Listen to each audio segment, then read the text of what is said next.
Just as our bodies grow and develop, so do all our organs, including the brain. But what can science tell us about how different stages of brain development affect our ability to learn? To find out more about the development of children's brains, we visited Dr. Fred Dick of Birkbeck College, London, a leading expert in the field, and asked him firstly about how we begin to learn. Experience-expectant learning is really the kind of learning that an animal or human does quite early on in development. So, for instance, around birth or a little bit afterwards.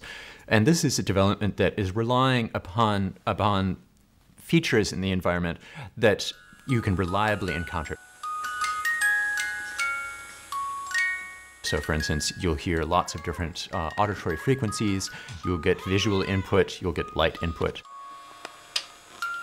And developing system really relies upon this kind of low-level perceptual input to kind of set up its circuits.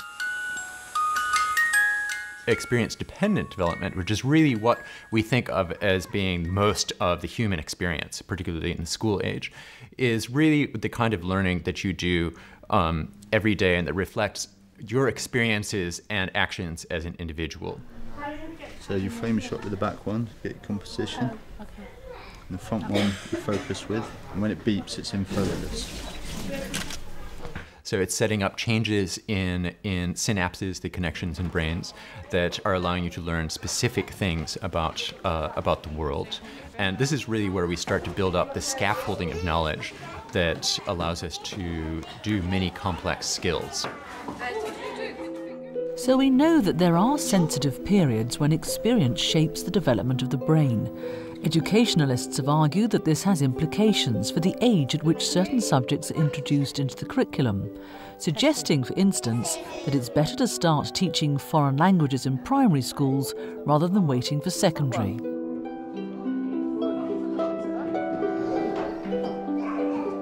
Very good. Trois. Very good. Quatre.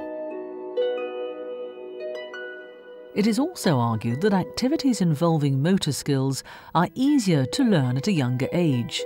But is learning limited to these sensitive periods, or can the brain continually change and adapt? Brain plasticity we used to think of as something that was just happened during development and then shut off.